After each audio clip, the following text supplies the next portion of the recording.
Hello， 大家好，欢迎加入一件军外套，每周跟您军事外交 talk， 我是相振为。最近蛮多人在关心我们对美军购出现了交付延迟的状况，那为什么会出现这样的情形？还有我们对美国军购的流程到底是什么？我们今天透过独家访谈来帮大家解密，来听看这段的独家访问。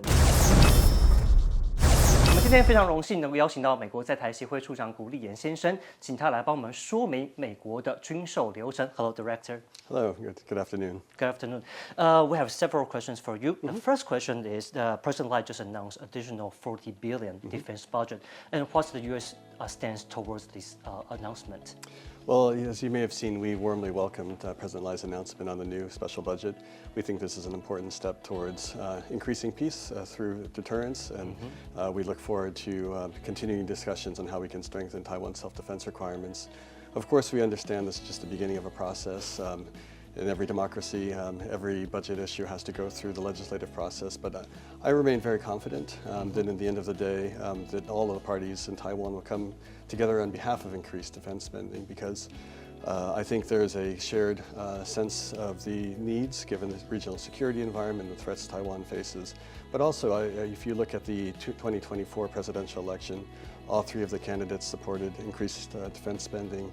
When we and U.S. Congress members have talked to members of the Legislative Yuan, we've heard a very consistent message of support for increasing Taiwan's self-defense capabilities. You may have seen a number of U.S. members of Congress from both parties, both the Senate and the House, have also endorsed the announcement on the increased defense budget. So I would say we remain quite optimistic that this will be a smooth process, but we look forward to answering questions from our Taiwan friends in the legislature once they get into the detailed review of the budget. I would say I think it's important for Taiwanese citizens to understand, though, that some of the criticism of increasing Taiwan's defense spending will unlikely receive support or understanding from the international community. I'll give you an example of a couple of the arguments we hear. I would say, firstly, the idea that Taiwan increasing its defense spending is going to increase the risk of conflict, I think is not something the international community is concerned. In fact, I think many countries are worried that the underinvestment by Taiwan in its defense capabilities has actually increased the risk of a conflict. So, for example, during the period where Taiwan's defense spending went from 3% to 2% of GDP, the People's Liberation Army's budget more than doubled. And so what we see as Taiwan doing right now in increasing its defense expenditures is trying to restore the strategic balance that unfortunately I think has been somewhat eroded in the last couple of years. And that strategic balance really underpinned peace in the Taiwan Strait for many, many decades.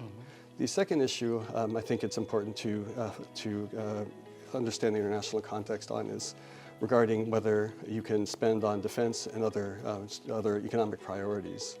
But if you look at countries in Europe, most all the NATO countries, Japan, Korea, Australia, all of these countries are significantly increasing their defense expenditures because they understand the threats that we face in the world today. And I would say one thing that almost all of these countries have in common is that the economic and fiscal challenges they face actually are much more severe than Taiwan. Take, for example, Japan. Japan's economy this year is growing at less than one-tenth of Taiwan's GDP growth. And on debt, the average per capita debt load for Japanese citizens is more than 10 times the debt load for Taiwan citizens. And for that matter, if you look at the People's Republic of China as well, they are facing very significant structural economic challenges. They have a very severe debt issue, as well as a underfunded social safety net. However, we don't see them slowing down at all their defense expenditures. And so the trend in the world is very quite clear. Now, we understand every democratic system, decisions on how to allocate fiscal resources is a matter for democratic debate. However, I do think it's important for everybody to understand that the decisions Taiwan makes in its defense expenditures not only impact Taiwan's future, but also peace and security around the world. And of course, for the United States, we have a strong interest in this matter because, as a matter of policy, we oppose any change in Taiwan's status through force or coercion. And as a matter of law, the Taiwan Relations Act requires us to provide defense articles to Taiwan and to maintain sufficient deterrent capabilities so that force or coercion can't be used. But it's very difficult for the United States to do that if Taiwan doesn't invest in its own self-defense capabilities. And so, again, I think we're very optimistic that the Taiwan society, Taiwan's political leadership will come together, and of course, through a democratic debate on the details. But I think the importance of increasing Taiwan's defense investments is something that should enjoy cross-partisan support, just as support for Taiwan's defense in the U.S. Congress. It has a solid bipartisan backing. But Taiwanese people are concerned about the delay of ourselves. So to help people to better understand FMS and to clarify the rumors, could you please explain about the FMS and process? Yeah. Great. Now, happy to talk about the foreign military sales process. This is a very collaborative effort between the United States and our security partners around the world. So in the case of Taiwan, the process starts when the Taiwan military identifies a capability gap, a requirement for a new system or new equipment or a new area of training, that they can come to AIT and come to the United States to request assistance. And through a consultative process, we help them identify some potential options. And once Taiwan decides that this is a system or platform they would like to pursue, they submit what's called a letter of request through AIT, which we then refer to the U.S. government for review and evaluation. And at that stage, within the U.S. government, we determine whether this system is appropriate for Taiwan's needs. Is it available? We do a cost estimate and a review over the security and foreign policy implications. Once that, in the executive branch, that process is completed, then we refer to Congress. We notify Congress about the intended sale. And if there's no objections from Congress, at that point, we then send a letter of offer and acceptance to Taiwan that will outline the cost, the timeline, and other details on the program. Once Taiwan accepts that offer, then we go into the execution phase. And so the relevant U.S. Department of War Program Office will identify and start to negotiate with a U.S. company or vendor to fulfill the order. And then there will be, once that is done, we'll go into execution phase. And throughout this process, we have continuous consultations with Taiwan. In the execution phase, what we call a foreign military sales case, we have a process called the program management review. In your typical FMS case, you'll see 10 or even more program management reviews. And these are meetings where the program office from the relevant U.S. military service sits down with their counterparts for Taiwan and talks about the progress of the case, any issues that come up in terms of timelines or cost issues. And collaboratively, we work to maintain the momentum on that. And so this process, I think, Taiwan has quite a bit of experience with, is very comfortable with. I think they appreciate the guarantees it provides because the U.S. government is involved in managing and the oversight of the case together with the U.S. companies. And so this is, I think, a very time-tested approach to foreign military sales. And we continue to vigorously find ways to implement it in as timely manner as possible. But in terms of delay, how do the U.S. government and Taiwan to work together to ensure that everything is on the timeline? No, it's a good question. I mean, the vast majority of cases don't encounter significant delays, but sometimes because of supply chain bottlenecks, unexpected events such as COVID, programs will face delays. And again, we have a number of mechanisms, including the program management review process to work with Taiwan to address options for trying to get the programs back on track. I would say, I think there's a misperception about the amount of delays that we've had. I've seen many media references to $20 billion of backlogs. The actual figure is much lower than that. And I think some of the misunderstandings is many times our FMS, when we deliver FMS supplies, there's not a big media rollout. And so I think some people see the absence of a lot of media reports, a suggestion that actually the equipment wasn't delivered because when we do have, for example, M1A2 tanks or HIMARS, oftentimes there's a big splash. But not every system, in fact, probably even the majority of systems don't have that level of kind of visibility. Doesn't mean these things aren't being delivered and delivered on time. So I think that's maybe the result or maybe the cause of some of the misunderstanding on the overall number. I would say the vast majority of the backlog currently relates to the F-16V program.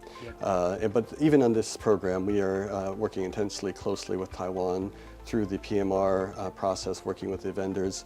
The U.S. Air Force places a very high priority on this. The F-16V is the most advanced version of the F-16 fighter, and it's a very high demand platform. And so that's one of the reasons the head of the program, also the Air Force General Officer that oversees that, has personally been involved with the PMR process to work through that. And so unfortunately, sometimes you do see delays, but I think we have a process to try to work to shorten those as much as possible.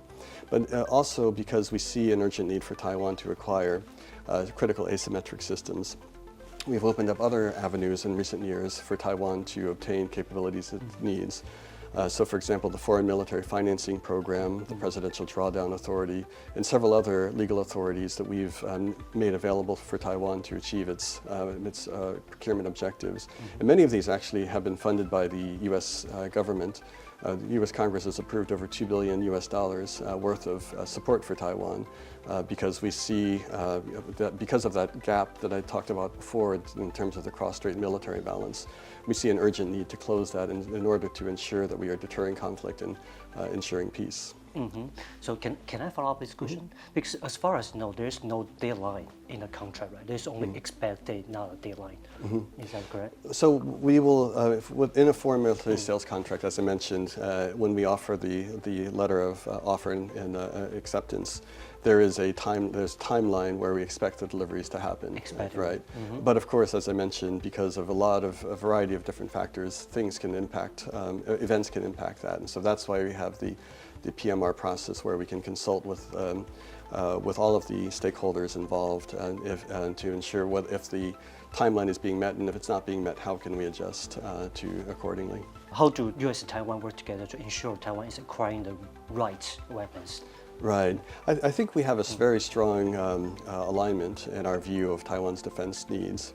I don't know if you may have seen recently in the Washington Post, the two most recent Assistant Secretaries of Defense for Indo-Pacific Affairs, Eli Ratner and Randy Shriver, wrote an article. Both of these gentlemen have been intimately involved in U.S.-Taiwan defense cooperation over the last two administrations. But they were highlighting the progress Taiwan has made in acquiring the capabilities that it needs in order to have a credible self-defense. And having worked with both of those gentlemen on these issues, I would fully share that assessment. I think Taiwan understands the need to rapidly acquire asymmetric capabilities such as drones, anti-air, anti-ship missiles, integrated air and missile defense capabilities. I know President Lai has talked about T-Dome very much. I think we share the view of the importance of missile defense, missile and air defense, C4ISR integration. All of these areas I think will give Taiwan much greater capabilities to defend itself. But in addition to equipment, I've also been very impressed with the reforms Taiwan has undertook over in recent years. Since I've been in Taiwan in the last year and a half, I've had the opportunity to visit a lot of operational units and meet frontline personnel, and I've been deeply impressed with their motivation, their high state of readiness. It's not a surprise that this year Taiwan has surpassed its recruitment and retention targets, because I do find the morale in the Taiwan military higher than I've ever seen it in my many years serving in Taiwan. And I think that's a result of a sense of mission, a sense that they have the support of the political leadership. Now the key is to ensure we deliver the tools they need to complete their mission.